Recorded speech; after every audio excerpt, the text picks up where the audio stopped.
आमतौर से दुख को नापसंद किया जाता है। लोग समझते हैं कि पाप के फलस्वरूप अथवा ईश्वरीय कोप के कारण ही दुख आता है, परंतु यह बात पूर्ण रूप से सत्य नहीं है। दुखों का एक कारण पाप भी है, यह बात तो ठीक है, परंतु यह ठीक नहीं कि समस्त दुख पापों के कारण ही आते हैं। बहुत बार ऐसा होता है कि मनुष्य दुखी अपने प्रारब्ध के कारण होता है। प्रारब्ध में वे सभी कर्म आते हैं जिनसे पूर्व जन्म में हमने किसी को दुख पहुंचाया होता है। दूसरा कारण कीर्यमान है। ये वे कारण हैं जिनका फल प्राय साथ साथ या मनुष्य को इसी जन्म में भोगना पड़ता है।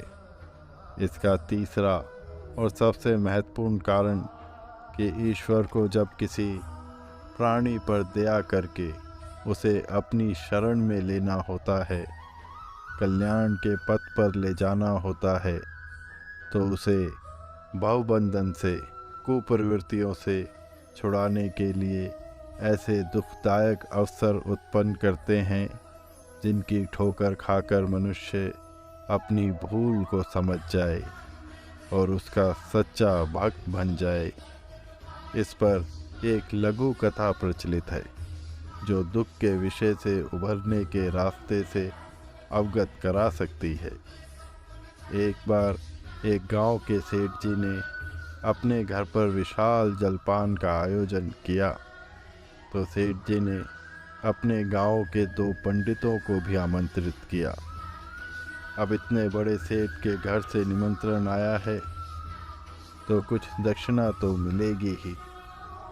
एक पंडित सोचता है कि हमको दक्षिणा में अगर 10 रुपये मिल जाएं तो हमारा काम हो जाएगा। दूसरा पंडित सोचता है अगर दक्षिणा में 100 रुपये मिल जाएं तो काम बन जाए। दोनों सेठ जी के घर गए और दोनों की खूब अच्छी तरह से आव भगत हुई। वे दोनों सेठ जी को धन्यवाद देकर जैसे ही प्रस्थान करने वाले थे, तभी सेठ जी ने दोनों को 51-51 रुपये दिए। अब पहला पंडित जिसने 10 रुपये की आस की, उसको तो ज़्यादा मिल गया। दूसरा पंडित जिसने 100 रुपये की आस लगाई थी, उसको तो उसकी इच्छा से कम मिले, तो वो दुखी हो गया। यही तो कारण है जीवन में सबसे बड़े दुख का।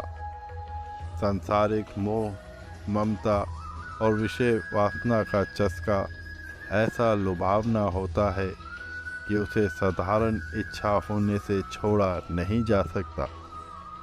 एक हल्का सा विचार आता है कि जीवन जैसी वस्तु का उपयोग किसी श्रेष्ठ काम में करना चाहिए, परंतु दूसरे ही क्षण ऐसी लुभावनी परिस्थितियां सामने आ जाती हैं जिसके कारण वह विचार धूमिल पड़ जाता है और मनुष्य जहाँ का तहाँ आकर फिर से खड़ा हो जाता है।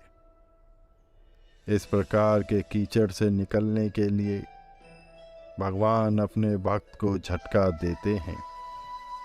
सोते हुए को जगाने के लिए बड़े जोर से झकझोरते हैं। यह झटका ही हमें दुख जैसा प्रतीत होता है। गंभीर बीमारी, परम प्रिय स्वजनों की मृत्यु, विश्वसनीय मित्रों द्वारा अपमान या विश्वासघात जैसे दिल की चोट पहुंचाने वाली घटनाएं इसलिए भी आती हैं कि उनके ज़बरदस्त झटके के आघात से मनुष्य दिल मिला और सजग होकर इस संसार से मोह को तिलांजलि दे दे।